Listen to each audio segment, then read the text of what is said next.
All right, well, on a much lighter note, this has got people talking all across the country. The Australian Federal Police Commissioner has revealed he has to give Gen Z workers more praise than some of his older colleagues, saying Gen Z needs praise at least 3 times a week compared to Gen X's once a year.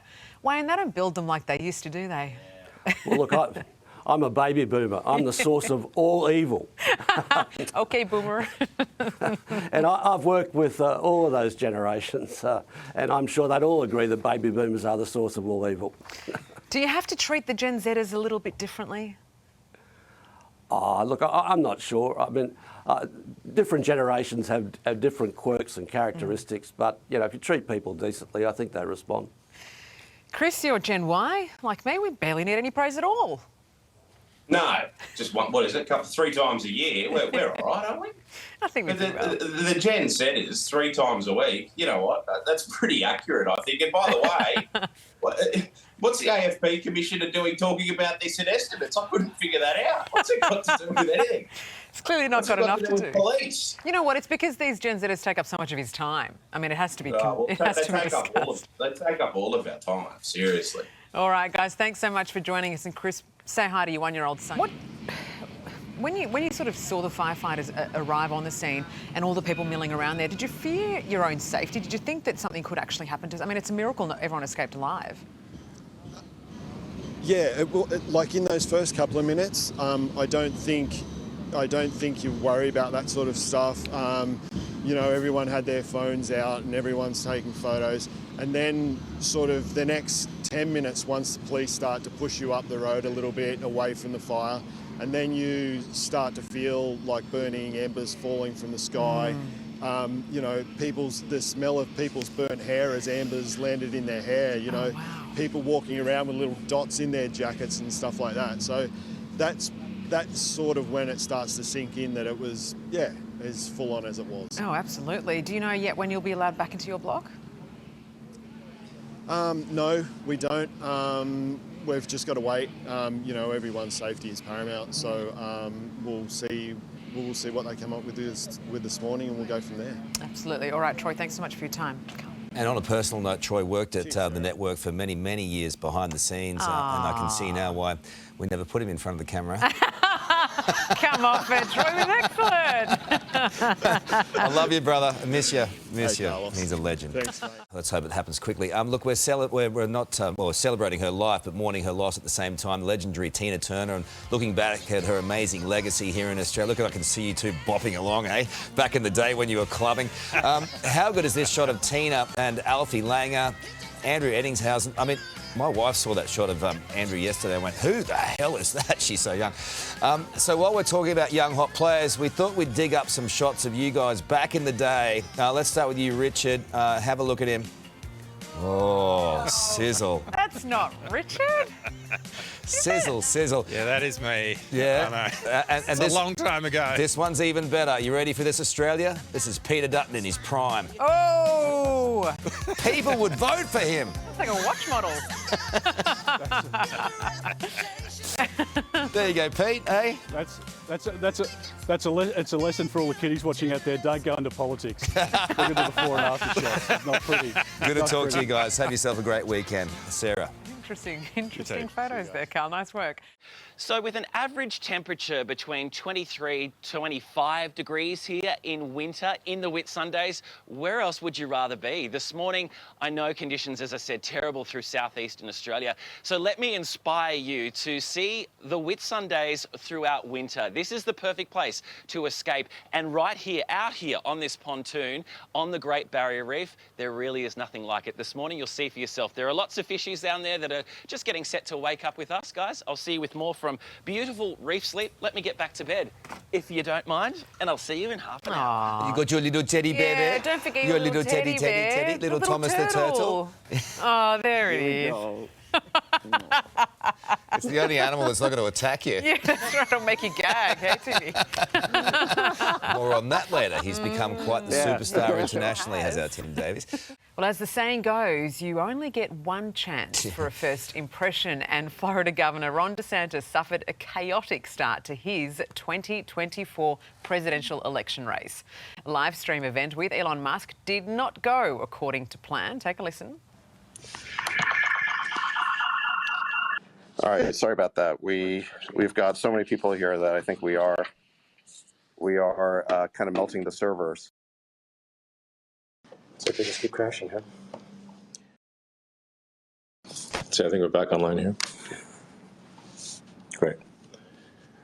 All right. Well, it's certainly an incredible honor to have Governor DeSantis make this stark announcement.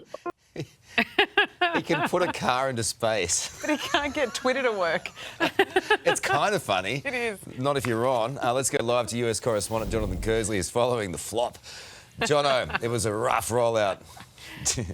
Oops and ouch, I think it's just about you can put it down to. We've all had those moments, haven't we, when the technical things don't exactly go to plan. This, though, more like one of those Zoom incidents during the height of COVID. It was supposed to be a presidential campaign launch from Florida Governor Ron DeSantis using the Twitter Spaces platform with Elon Musk, known for sending rockets into space. Seemingly, though, he can't get a message out over an audio system online. It seemed to crash. There were just 400,000 people listening at the time. Ron DeSantis did, though, eventually get on air after 25 minutes and make his announcement, also releasing this campaign ad. Now, the hiccup right at the beginning of this campaign has been mocked by the man he is going up against, former President Donald Trump, who said essentially it was off to a rough start and posted this video of this rocket seemingly crashing to the ground, poking fun at Ron DeSantis' campaign. So too was Whoopi Goldberg.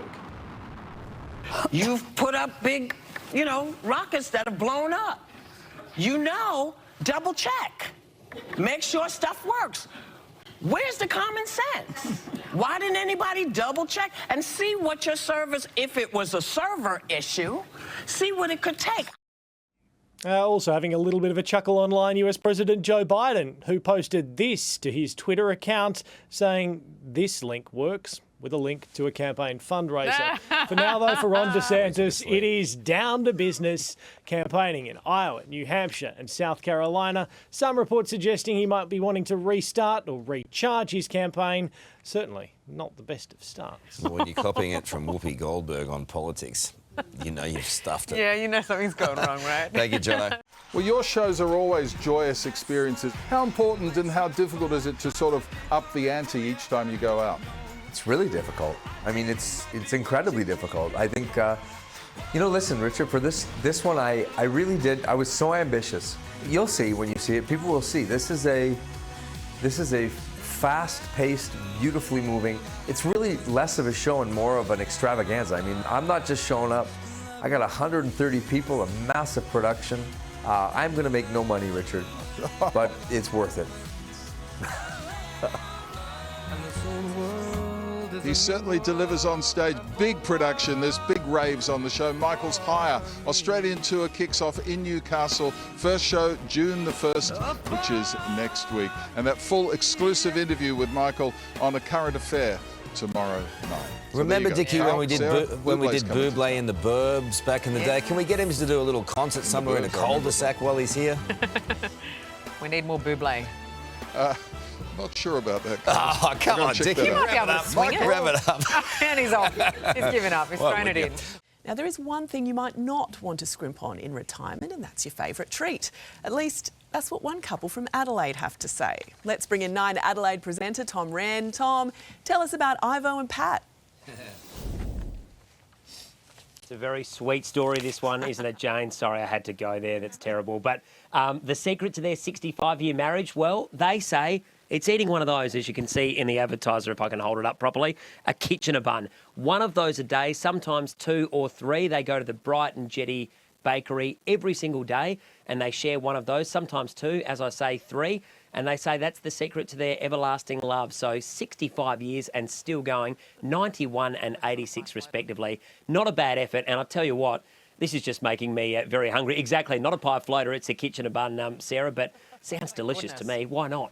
I've never eaten a kitchener bun. I might have pretty good. They're indulgent. No. Kind of looks like a jam donut with cream. Oh, goodness. Is that what it is? What about the little frog cakes, I Tom? didn't even know what it Frog was, cake. to be honest. Yeah. Frog cakes. How good are frog cakes, Tom? You know, frog cakes are great, but kitchener bun's still for me the number one. Custard tart I've never been a big fan of, but kitchener bun I think. Yeah. And frog Send cake. us some, Tom. Up there. Yeah, they are up there. I'm with you, Tommy. Washed down with a West End draft. Okay, I want it. I want it. Beautiful stuff. Thanks, Tom. Princess Kate has delighted a bunch of children during a visit in London. The Princess of Wales greeted children and their carers at the Kinship charity, listening to their stories about how they helped families around the UK raise other relatives' children. There are now over 162,000 children being raised in kinship care in England and Wales. And she did it all. Actually, I feel like I'm wearing a suit that quite matches her. Yes. Very similar. I am on trend. You sure are.